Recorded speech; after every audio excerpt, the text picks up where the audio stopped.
আমরা আমাদের সহকর্মী বাসব রায়ের কাছ থেকেও যেমনটা শুনছিলাম এবং আপনাদের সেই খবরটা আরো একবার জানিয়ে রাখি, কারণ ইস্তফা পত্র গ্রহণ করা হলো রাষ্ট্রপতির তরফ থেকে।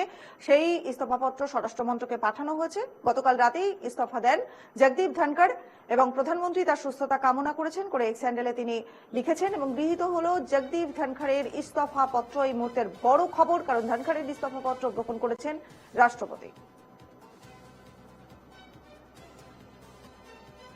স্বরাষ্ট্রমন্ত্রকে পাঠানো হয়েছে সেই ইস্তফা পত্র। গতকাল রাতেই ইস্তফা দেন জগদীপ ধনখড়। কেন তার এই ইস্তফা, সেই কারণ হিসেবে তিনি শারীরিক কারণ দেখিয়েছেন, শারীরিক অসুস্থতার কারণ দেখিয়েছেন, কিন্তু এই নিয়ে রাজনৈতিক মহলে কিন্তু চর্চার শেষ নেই। ধনখড়ের ইস্তফা পত্র গ্রহণ করলেন রাষ্ট্রপতি, পাঠানো হয়েছে স্বরাষ্ট্রমন্ত্রকে। তার ইস্তফা পত্র গৃহীত হলো। গতকাল রাতেই ইস্তফা দেন জগদীপ ধনখড়। রাষ্ট্রপতির তরফ থেকে সেই ইস্তফা পত্র গ্রহণ করা হলো।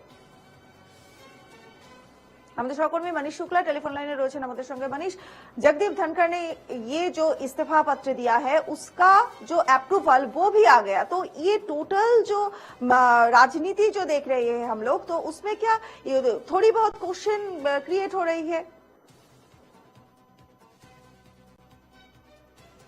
अपडेट यही है कि जो उपराष्ट्रपति के पद से त्याग पत्र दिया था उन्होंने, जगदीप धनखड़ ने उस त्याग पत्र को जो राष्ट्रपति द्रौपदी मुर्मू जी के पास भेजा था, आज उस जो इस्तीफा दिया था उसको मंजूर कर लिया गया है और आगे की कार्रवाई के लिए गृह मंत्रालय को भेज दिया गया है। तो अब जब गृह मंत्रालय इस पे कार्रवाई करेगा, उसके बाद जो निर्वाचन आयोग है वो इस अब अगले उपराष्ट्रपति के लिए जो प्रक्रिया होगी वो शुरुआत उसकी की जाएगी। निश्चित तौर पर राजनीतिक गलियारों में दिल्ली में इस बात की चर्चा गर्म है कि आखिर अचानक से इस तरह जो इस्तीफा दिया है उपराष्ट्रपति के पद से जगदीप धनखड़ जी ने, आखिर उसकी वजह क्या है। हालांकि इस्तीफे में स्वास्थ्य के कारण का हवाला दिया गया है, लेकिन राजनीतिक गलियारों में इस बात की चर्चा ज्यादा है कि स्वास्थ्य का जो हवाला दिया गया है उससे आगे भी कुछ न कुछ कहानी जरूर है। जी একদম একদম।